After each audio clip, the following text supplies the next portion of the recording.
Los cálculos que hemos visto son para sistemas discontinuos como este, donde el medio y los microorganismos se añaden al principio y no se saca nada del fermentador, del contenedor, hasta que ha terminado el tiempo de fermentación. Aquí el volumen se mantiene constante y el crecimiento de las células viene determinado por la disponibilidad de nutrientes. A medida que las células van creciendo y se van multiplicando, los nutrientes van consumiéndose. En el momento que no haya nutrientes, las células dejarán de crecer. En la industria veremos en el bloque de industrial que esta fase exponencial se puede alargar mediante la implementación de un sistema continuo, donde habrá una entrada continua de medio fresco con nuevos nutrientes y una salida continua de productos de desecho que pueden también afectar al crecimiento de las células. De esta manera podemos alargar el tiempo, esa fase exponencial que hablábamos antes y, por tanto, que los microorganismos puedan producir esos metabolitos de interés durante más tiempo, maximizando, por tanto, el rendimiento.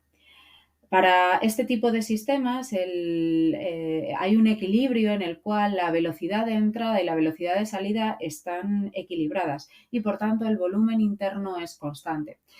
Esto se hace en quimiostatos, que son sistemas, son aparatos como este que veis aquí en la parte izquierda, que permiten una adición constante de medio nuevo de cultivo a una población de células que está en continuo crecimiento.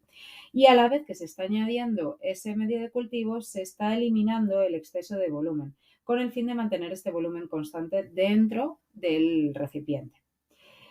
De esta manera conseguimos que las células crezcan a una velocidad uniforme en un medio de composición constante durante largos periodos de tiempo. Esta cámara de cultivo consta de un depósito por el cual está continuamente entrando aire y cultivo fresco a velocidad constante a través de una válvula que podéis ver aquí, y también se va a sacar el volumen excesivo por otro conducto que podéis ver aquí en naranja. En el quimiostato, además, se puede controlar la velocidad de crecimiento de los microorganismos controlando la concentración de algún nutriente esencial, que estaría determinado por este SR. Ese sustrato limitante va a ser el que dictamine la velocidad de crecimiento de esos microorganismos, tal y como vimos con las ecuaciones de Monod. Esta concentración del nutriente está controlada por la velocidad a la que se adiciona el medio fresco, es decir, la velocidad de dilución, la D, que va a depender de un flujo de entrada y del volumen de la cámara, con esta relación que podéis ver aquí. Cuanta más alta sea la velocidad de flujo y el aporte de nutrientes, mayor será el crecimiento, dentro de los límites fisiológicos de las células, claro está. Así, en el quimiostato se usan dos elementos para controlar el crecimiento. Por un lado tenemos la concentración del nutriente limitante y, por otro lado, la velocidad de dilución que aporta en mayor medida ese nutriente.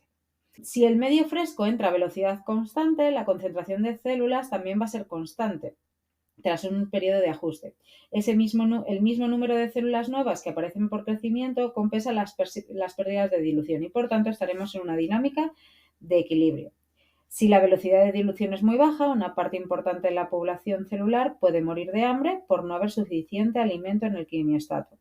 Y si la velocidad de adición es demasiado rápida, vamos a tener ese efecto lavado. Una variante del quimiostato es el turbidostato, que en líneas generales funciona de manera similar. Las diferencias que plantea este turbidostato es que dispone de un dispositivo óptico con luz para poder medir la turbidez, la densidad óptica que hay dentro de esa cámara de cultivo.